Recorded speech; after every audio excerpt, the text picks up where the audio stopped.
Hi, everybody. Can you believe these beautiful, gorgeous pieces of wonderful, wonderful life and intelligence and vibrance?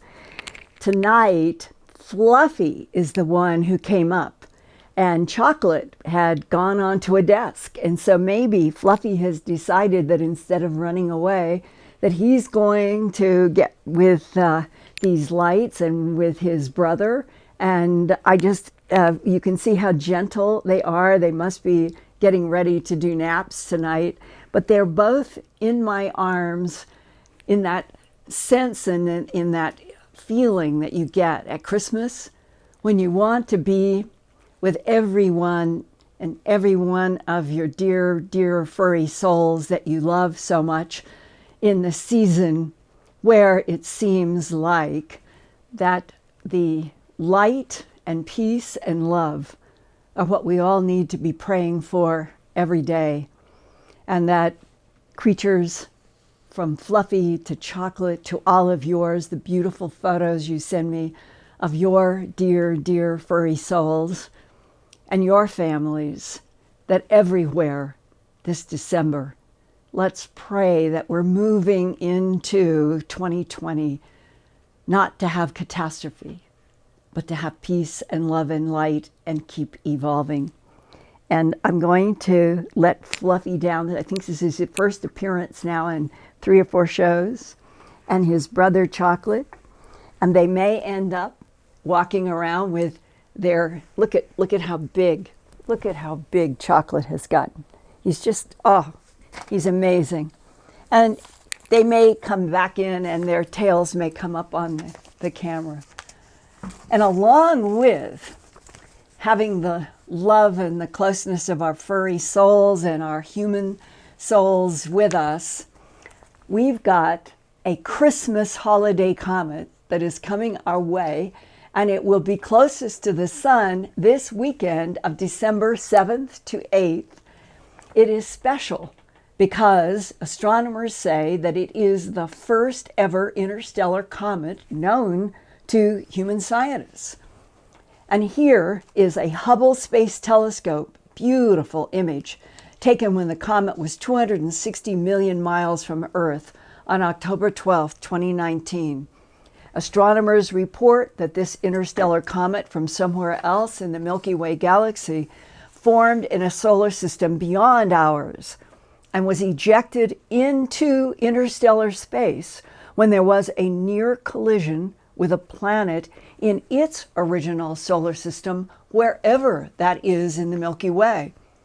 The comet is following a hyperbolic path around the sun and currently is zooming at an extraordinary speed of 110,000 miles per hour. David Jewett, PhD at the University of California, Los Angeles, is leader of the Hubble Space Telescope team, who is also observing and photographing this first interstellar comet. Professor Jewett says, quote, "It's traveling so fast it almost doesn't seem to care that the sun is there," close quote, meaning that big gravity of our sun is being almost outweighed by the speed with which this interstellar comet is headed our way. Now, a week and a half ago, on November 24th, 2019, astronomer P. Van Dockum and his team in Hawaii at the Keck Observatory took this image to show the comet's bright white solid nucleus. It's only about a mile wide, but its tail is nearly 100,000 miles long, which is 14 times the size of Earth placed in this photo for scale. This comet, called 21 Borisov, will be reaching the closest point in its orbit past the sun this weekend on December 8th, where it will be near the inner edge of the asteroid belt, about 190 million miles from our sun. And then, a couple of weeks later, it's at its closest to Earth, and then it will still be 186 million miles away. And before this Christmas comet, this is now the second interstellar object. This is the first you're looking at here. The first interstellar object was big news 2 years ago in October of 2017. This is the mysterious Oumuamua, which astronomers at the University of Hawaii Institute for Astronomy spotted using the Panoramic Survey Telescope and Rapid Response System on Maui. There is controversy about what exactly Oumuamua was. The object made a hairpin turn under our solar system, passing under Earth's orbit on October 14, 2017, at a distance of about 15 million miles, and then shot back up above the plane of the planets and increased its speed to 97,200 miles an hour. That is 27 miles a second, or 44 kilometers a second, and that to some implies intelligent speeding up that some scientists thought was much greater than any outgassing ice could cause on normal comets. Oumuamua left our solar system speeding toward the constellation Pegasus.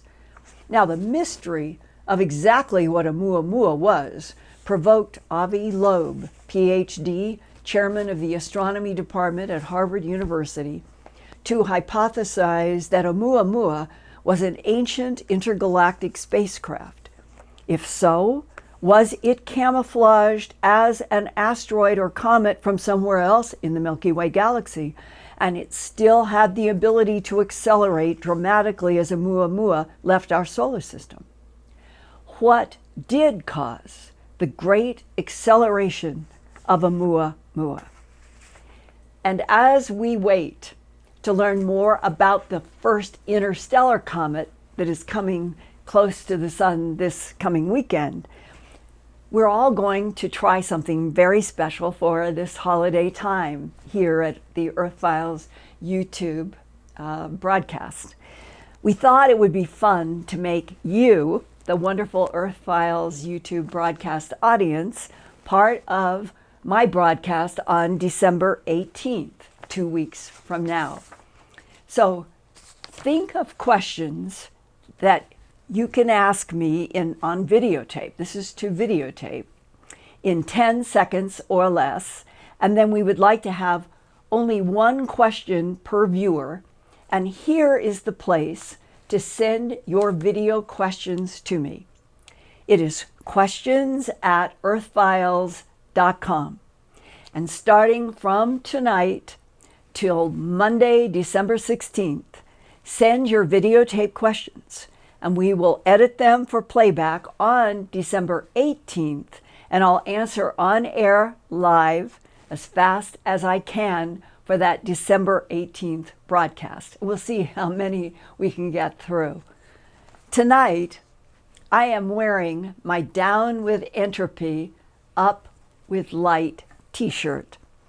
And I want those of you who, a lot of you have sent emails and written letters about this holiday, could they get my t-shirt? And I want to put up on the screen the address that you all can go to. It is earthfiles.com/earthfiles-shop. You can go there. All of the information about my t-shirts will be there for the foreseeable future. And what we have in male short sleeve sizes, they range from double XXL to extra large to medium. The male sizes also come with long sleeves that range from extra large to medium. Female short sleeves with V-necks range from extra large to medium. And all of the long sleeves with V-necks have sold out. But if you don't mind round necks with long sleeves like I'm wearing tonight, we have plenty of those in medium and large. And for boys and girls, we have small, long sleeves. And tonight, as I am wearing it's Down with Entropy, Up with Light. The back of this t-shirt is where you can see Down with Entropy and Up with Light, and Up with Light counteracts the entropy. That's why the front of the t-shirt says Linda fights for light. Entropy is the winding down of energy in all things, from stars to us humans and all living creatures throughout this universe. Here, I put my name in green, struggling hard against entropy. The green is going upward while the white energy is going down the shirt to nothing. In that winding down of energy to what we call death, why are we in a universe where everything must eat something else to survive? And if this is a universe of entropy, why are souls here trying to evolve eternally against entropy, like those green lines trying to move upward? Those are the thoughts that I was having one night several years ago working at my computer. And then into my head, I just heard these thought words. They just came in fully formed. Down with entropy. Up with light. I said it out loud, sitting there late at night. And then I wrote the words down. I taped them up to the wall next to my computer. And as I did so, I thought, I'd really like this on a t-shirt. And it took a decade to manifest, but here it is. And I want to remind us all of what physicist Thomas Campbell calls this universe. He says it is an entropy reduction trainer for souls, and that the greatest counter to entropy is love, light, and peace. May we have all of those this holiday, this new year of 2020. And with that, Peggy, I would love to know what our great audience has on its mind now in questions and comments. Hi, Linda. First, I'd like to say a couple of thank yous for some super chats tonight. Odin, Vicky, Alexandria, and in absentia, thank you very much. Thank you very much. I think it's a fitting question. Somebody asked, Linda, would you ever go on location to Antarctica? Oh, if I could get there and get there safely and be protected, I would. I've talked about that with the retired Navy Captain Mark Wood. Would it be possible for us to go with cameras and gear and get to McMurdo and then take off for Beardmore Glacier, or take off for the Admiralty Mountains where that big, huge carved Asian face is in the mountain, or to go to the Edward VII. It's a peninsula that sticks out in the Ross Sea, where last week we were showing some of these images that we've been able to find with latitude and longitude information, where there is that strange large rectangle that looks like it's behind mist, almost like a hologram, and the 90-degree angle for 90 degrees of that big structure. I mean, that's what I would love to do, is to be in a world where discovering and being able to report the truth about ancient archaeology. And if we have to turn upside down the last 5,000 years of history, let's do so if we could just get the truth about what has really happened on this planet, which alien intelligences have interacted, are still based on this planet throughout the solar system and beyond. And what exactly is the relationship of Antarctica, this huge continent that is as wide as the United States, that has been down at the South Pole since it broke off from Pangaea and made this long trek for 80, 90 million years and got to the South Pole and then started turning into deep ice and snow. All of it is a mystery. But here is the problem, and Captain Wood said this to me. For any of us in the civilian world to do anything except go on, let's say, a ship tour, and it has a very controlled, like an itinerary and how far they can go, If you go inland, you're not going to be able to go to where any of the science bases are. And so this is the problem, that hiding underneath the international treaty of the different countries that have access to various scientific investigations in this big continent, and being able to go anywhere on your own to do independent research about UFOs and ETs and huge archaeological sites 2 miles down covering acres, we could probably apply all we wanted to, and nobody's going to give us permission. Now, maybe something is going to happen as we get into 2020, 2021, and maybe it'll all start breaking open. And in breaking open, then maybe some of these restrictions will start being lifted. Until then, what I am asking is for all of you out there who have information, and some of you have been sending me fascinating information, keep having letters sent to me through the mail or FedEx, or go to ProtonMail.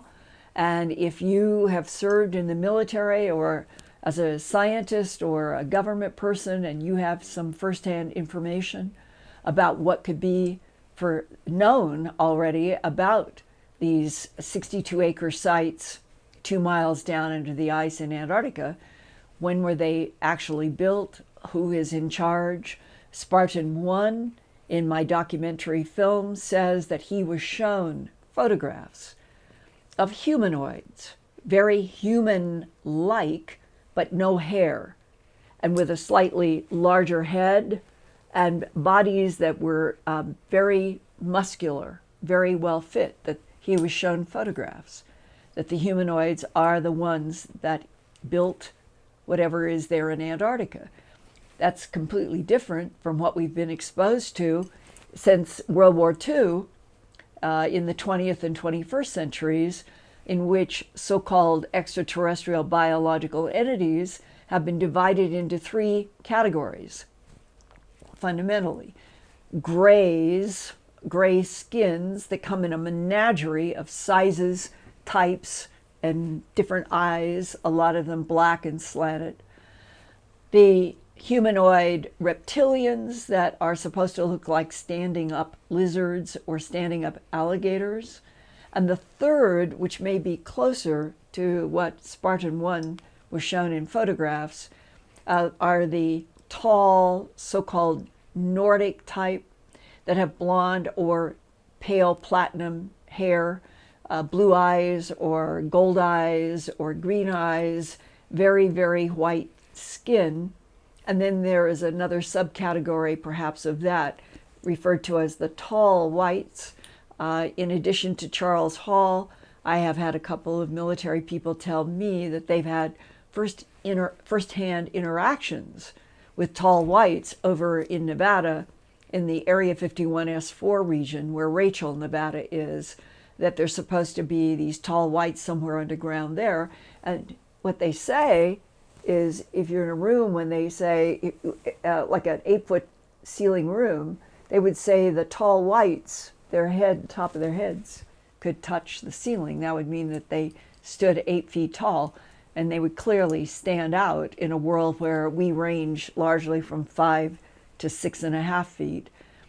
Well, you put all of that together, that Antarctica sort of pulses now as a place where something that was not Homo sapiens sapien was able long ago to build huge, huge structures engraved with all of these hieroglyphs that a scientist told Spartan 1 was somewhere between what looked like Mayan or Egyptian, but they still hadn't been able to translate it.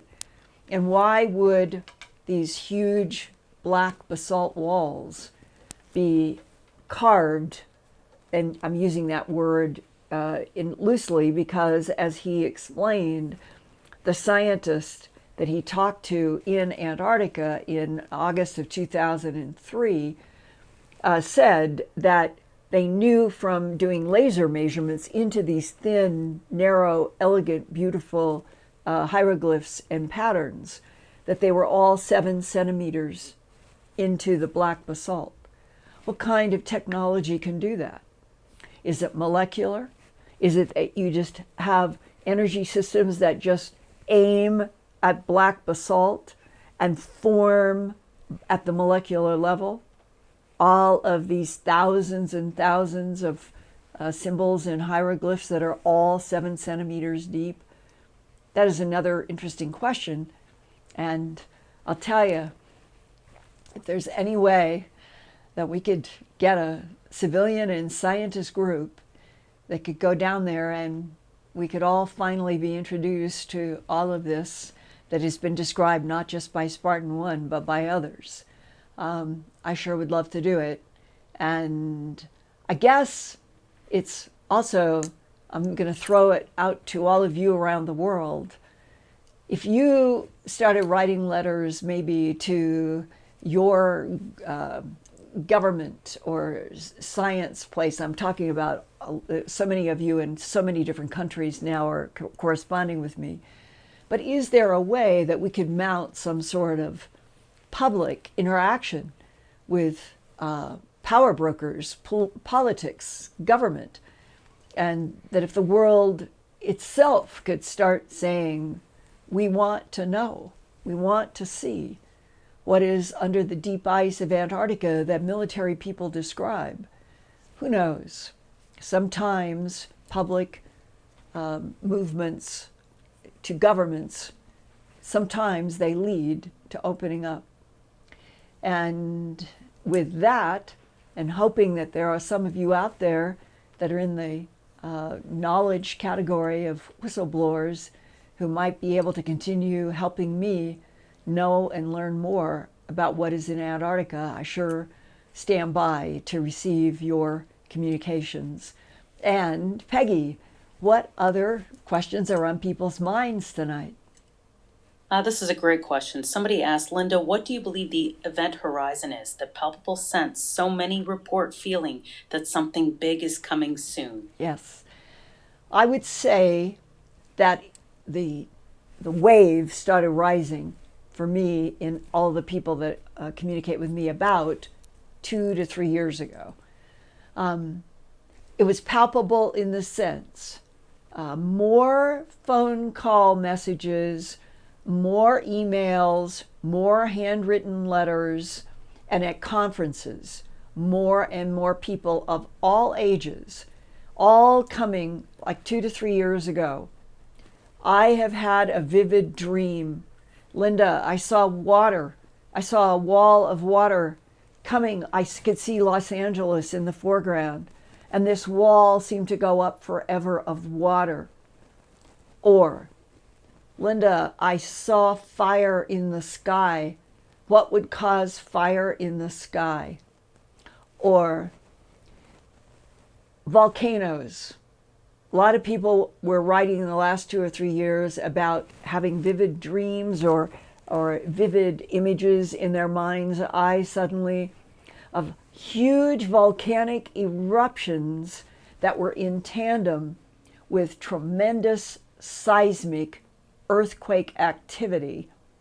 And those two could be what would be responsible for seeing walls of water coming in on land. Now, one of those, going back at least 3 years ago, one of the individuals who was describing to me what they thought was going to come by October of 2019 to the fall of 2020, nothing yet has happened in the fall of 2019. And for people who have vivid dreams or get intuitive psychic impressions or who feel like they are tied into the non-human world because they are an abductee or a hybrid, everybody will say timelines are difficult because of how as if there is a sense among the non-humans who have communicated with people in the abduction syndrome, for example, that time can be manipulated. Time can be manipulated to achieve a completely different outcome at a certain point. But what happens leading up in those manipulations that even the non-humans have told people in the abduction syndrome? If we see, this is one literally, what I'm describing is a literal description from an abductee who was dealing with blondes, tall blondes with blue eyes. If we, meaning the non-humans, if we see that there's going to be catastrophe, and the year that we see the catastrophe is going to be 2012 in the Earth timeline, we can't wait to 2012 to intervene. We won't be able to stop a catastrophe. But we have learned, I'm talking now through what abductees have said that they have heard from non-human intelligences. But if we go back, and the computers tell the ETs how far to go back, if we go back in time and we do X, Y, and Z, we may be able to stop the catastrophe in 2012.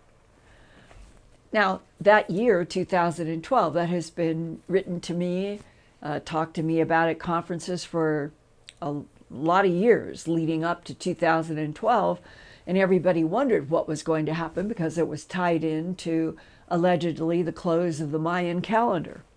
Well, December 2012 came and went. The only thing that I heard from a scientist, and we've mentioned this before, was the drop in the magnetic fields of the Earth, getting closer and closer to zero, and it was all kept away from the public, according to the scientist. And then as 2012 went into 2013, the magnetic field started restoring, but it was not it was not public to the planet. So maybe the question is now, as we are about to close out December of 2019, and this feeling, this palpable feeling, I certainly do have a sense that something almost tangible feels like it's coming in this coming year of 2020. Now, one of the things that I'm impatient for is to see that headline, "We're not alone in the universe," because it would be the first sign that the power brokers were letting go of their lies and policies of denial. And we were finally going to at least move on to that square, "We're not alone." And a lot of people argue, yeah, but once the headline is there, is anybody going to tell us who are the friendlies, the neutrals, the hostiles? What kind of a universe are we in? If we're in a hologram, who is projecting from another dimension? What is their motive? These are all really good questions. And part of me doesn't really feel that it's necessary that all of you and the human family have to be coddled, that the headline won't tell the whole story. That's what I'm afraid of. I think we should be told the whole bloody truth. I think we should be told why we are in a universe where entropy rules. And this is a universe where entropy rules. Everything in this universe is winding down. But the question, why did the avatars of history come? At least 5 of them, 4 of them. Why did the avatars of history come and tell us that there could be a time that would come in which all wars would cease, all death would cease? He who believeth in him who sent me shall have everlasting life and be in a universe of light and love and peace, or a period of time that would change in this universe.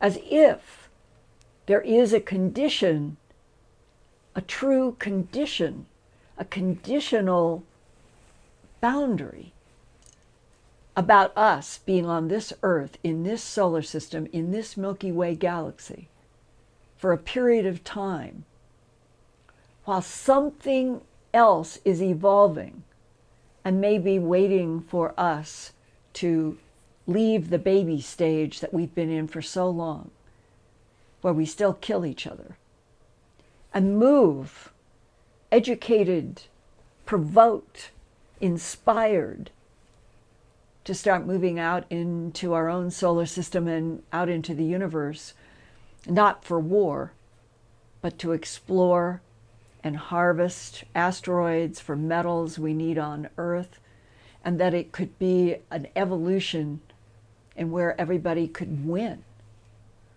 Wow, what a concept, to be on a planet of win-win, where everybody was supported to evolve.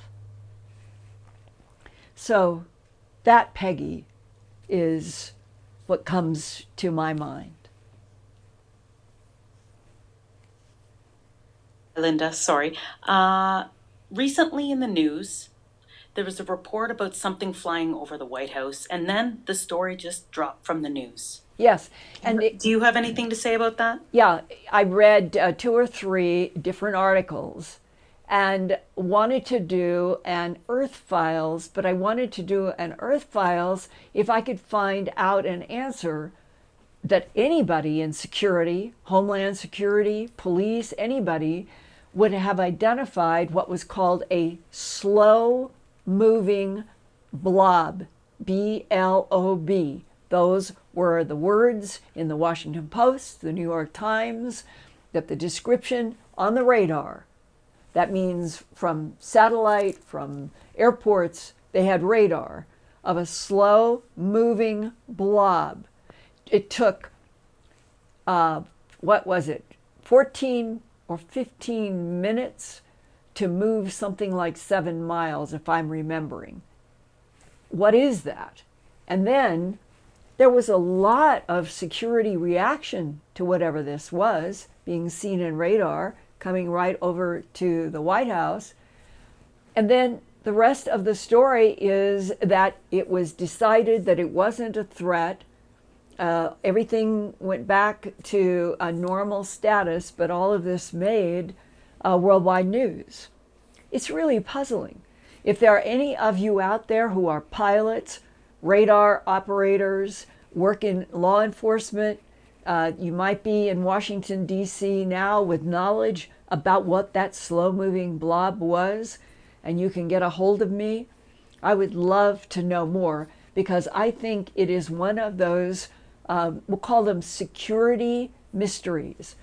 It's just like the booms and the loud jet noises and the metallic scrapings and the trumpet sounds. How in a world that is just triggered, we're waiting for something to happen in the so-called ISIS or terrorists.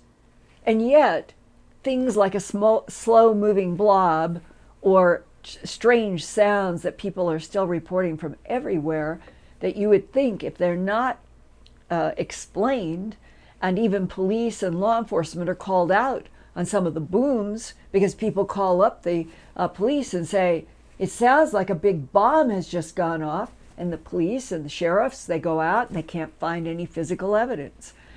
Since I've been reporting on the sounds of jets, I have gotten more and more emails, and some people have even been sending me now new audio that I got today, and I'll try to do something with on next week's show. And they're saying the same thing. How can this be going on? And Homeland Security has a hair trigger to react to some things as a security alert, but that you can have jet noises in a blue sky coming down over what people feel like is their house and their car, and they call in or they try to find out what it is and nobody has an answer, and yet that isn't called a security alarm. It's the strange pattern of us not knowing exactly what is it that authorities, radar controllers, airports, Homeland Security, the CIA, NSA, DIA, NRO, Geospatial, those are the big ones. What is it that they might know immediately, but the rest of us are kept in the dark? It's a very strange time, but let's just keep going forward in our Earthfiles YouTube broadcasts with that theme. Down with entropy, up with light, and let's keep trying to penetrate what the truth and the facts are, no matter what, and going forward with the idea that we are evolving on a planet that is trying to grow up, it is trying to get through growing pains, and that's what we're all fighting for. So, what about another question, Peggy? Linda, what is your opinion on interdimensional gates? Well, it's another phrase for something, say, Spartan 1 refers to them because that's what the SEALs call them, portals.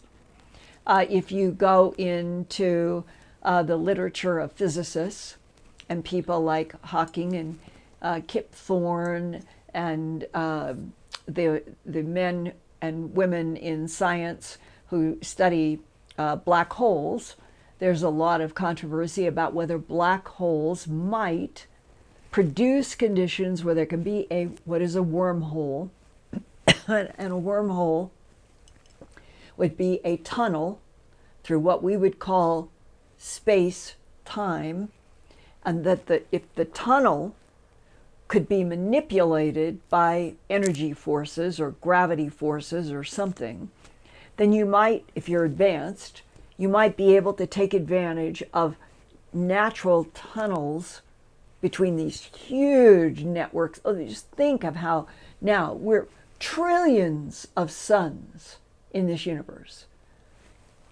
All of the suns, that is now the current hypothesis, all of the suns are in a galaxy that has a black hole at the center. So that means if there's trillions of stars and trillions of galaxies, there are trillions of black holes. Well, what if all of those black holes have tunnels? And these are only words that we can think of and use on our three-dimensional world on Earth. But if there is some kind of a pattern, some kind of a grid that these tunnels connect between black holes, then maybe there are advanced intelligences that have learned how, if you have certain equipment and you're able to build things at the atomic and the molecular level, and you're able to neutralize gravity, and you can enter into these tunnels, and you direct them where you want them to go. Say at this solar system, we want one at the North Pole, or we want one in Antarctica, or we want one in Uranus, or we want one wherever. That we're dealing, as I've been told, that the advanced intelligences that our government has been trying to learn about since World War II, one physicist from MIT told me, we're dealing with intelligences who know how to move point to point in this universe by folding space-time, connecting points. This point could be 5 billion light years away, and here's Earth, and they just fold 5 billion years of space and time to there, and that's it. Like walking through a door. And we're still at the Euclidean stage where we have to get into cars and trains and buses and airplanes and rockets that take a lot of time to move through Euclidean space. So, portals, wormholes, what was the phrase, Peggy, that our audience person used? Interdimensional gates. Yeah, interdimensional gateways, stargates. Remember Project Stargate and the movie Stargate? It's all about exactly the same thing. Portals through time space where you move point to point, and you don't have to go through all of the time and all of the matter world to get someplace. You just move point to point.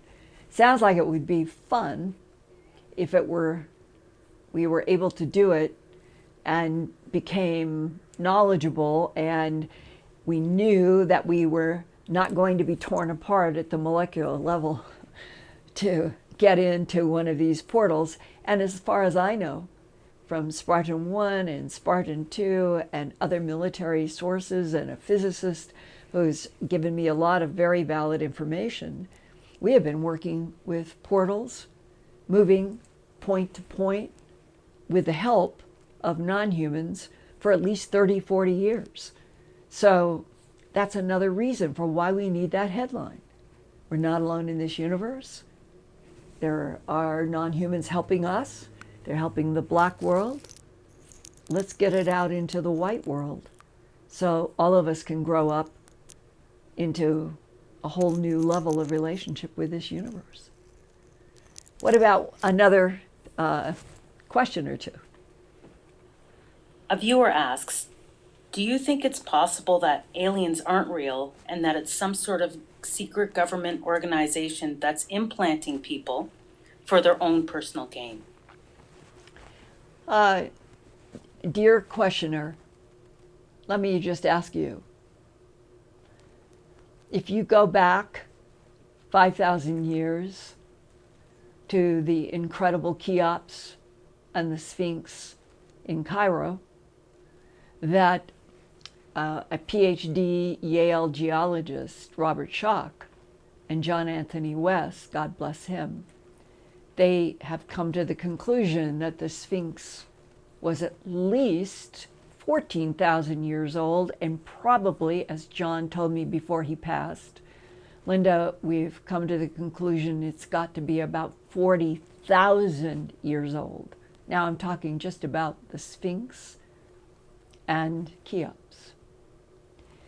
Okay, let's go back from 5,000. Let's go back another 7,000 years to 12,000 years ago at Gobekli Tepe. I was there on June 13th, 2012. It is the most remarkable place. Nobody knew much about Gobekli Tepe until 2010.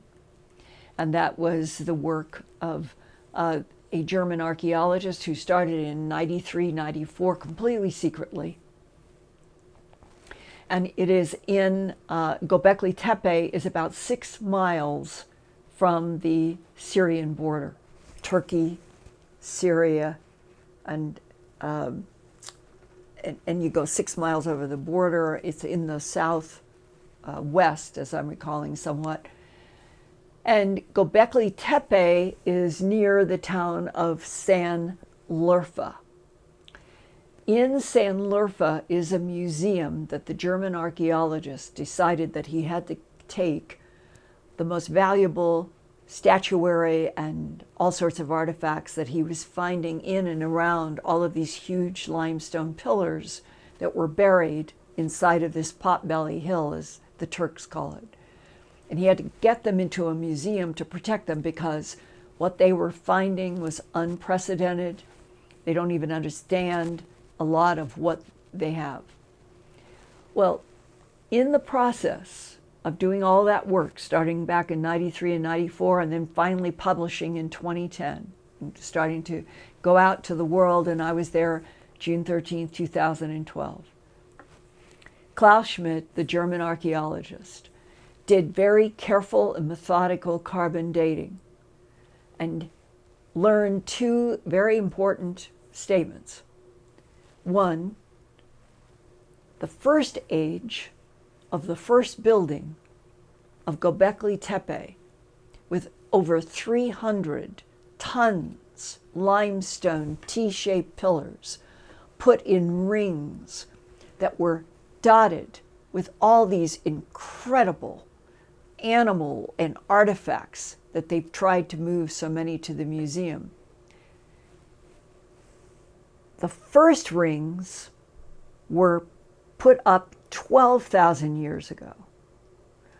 And then, because he did soil compression tests, because of strange things that he was finding as he was carefully beginning to excavate in the Gobekli Tepe hill, he wanted to do soil compression tests, which he did. And out of that work came this astounding discovery that around 10,500 to 11,000 years ago, it was all covered up.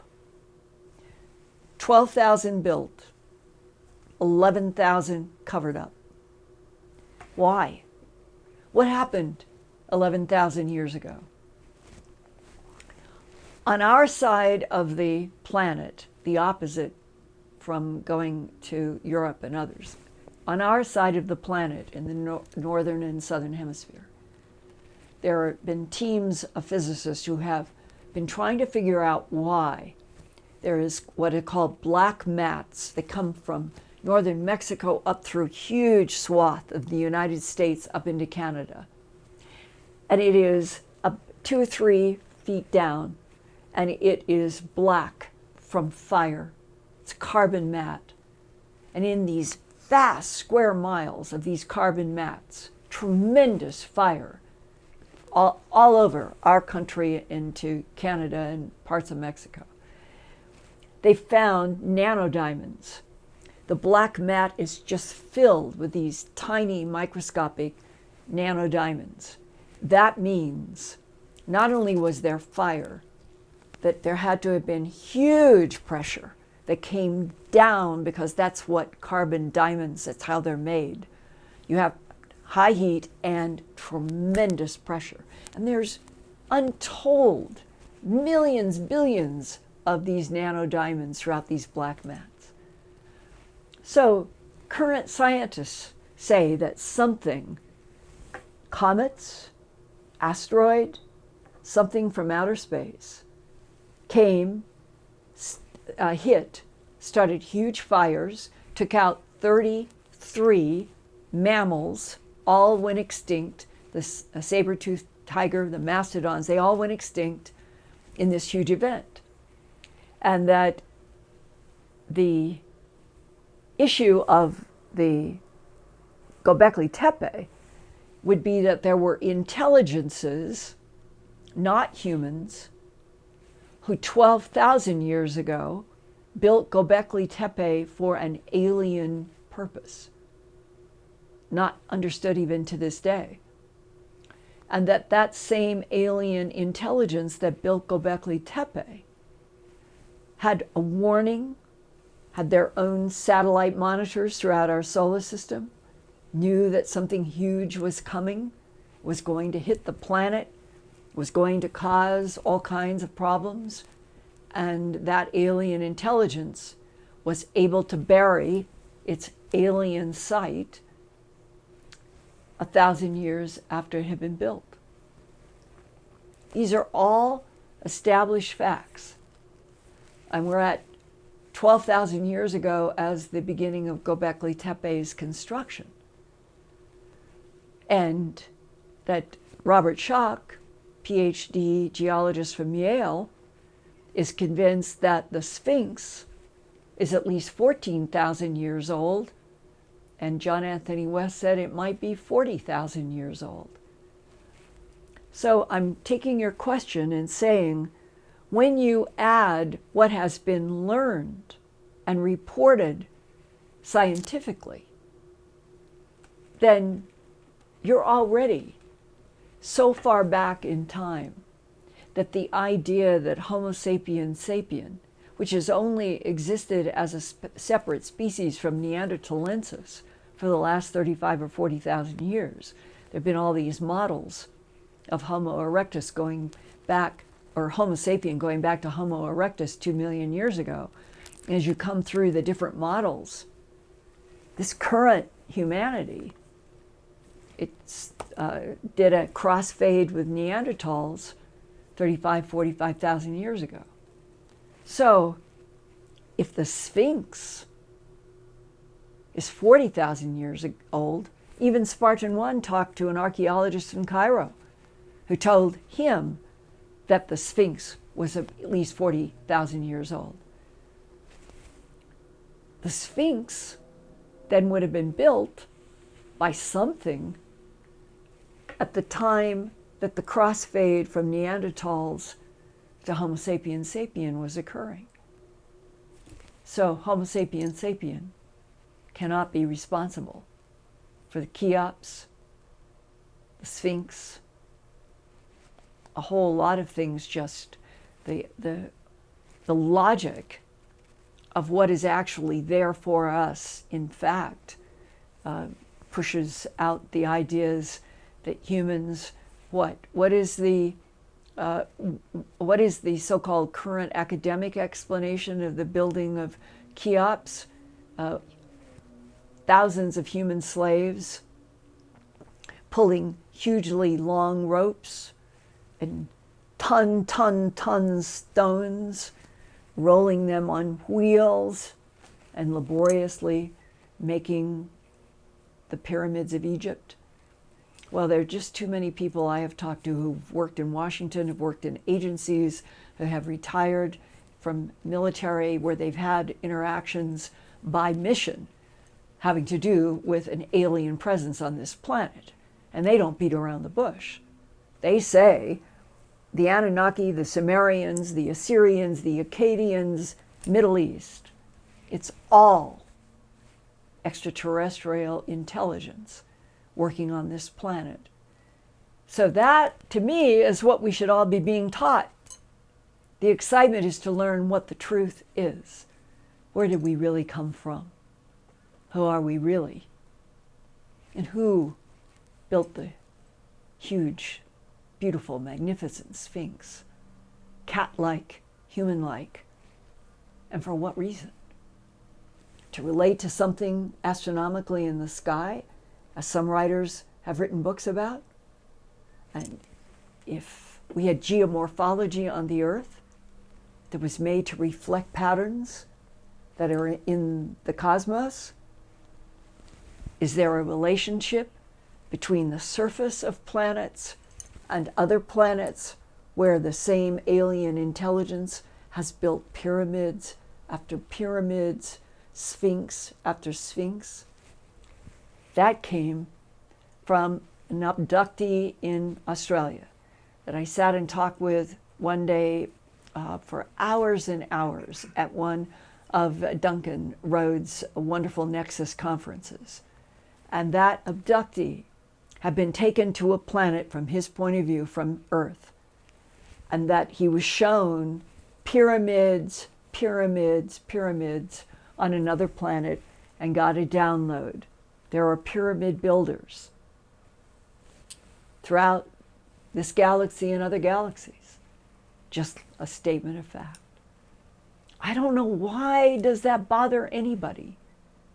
Why would there be power brokers? Why would there be scientists who would care that we should be told the whole truth and nothing but the truth about our history, past, present, and where we're headed, the future? Do we have time for one more? I think this is a great question. How is your new book coming along? The book on your life. Well, I've tried several takes. I think I am now at the place where I'm going to start recording and then get massive transcripts. When it's amazing when you try to dance with your own life. when you start trying to remember, when was I most astonished? When was I most afraid? When was I most joyous? Joy is something we should all be struggling for. Joy, I think, is actually better than happiness because joy is exhilarating. All of these things in life, we sort of have roadmaps where we remember great times, bad times, down times, strange times, all of it.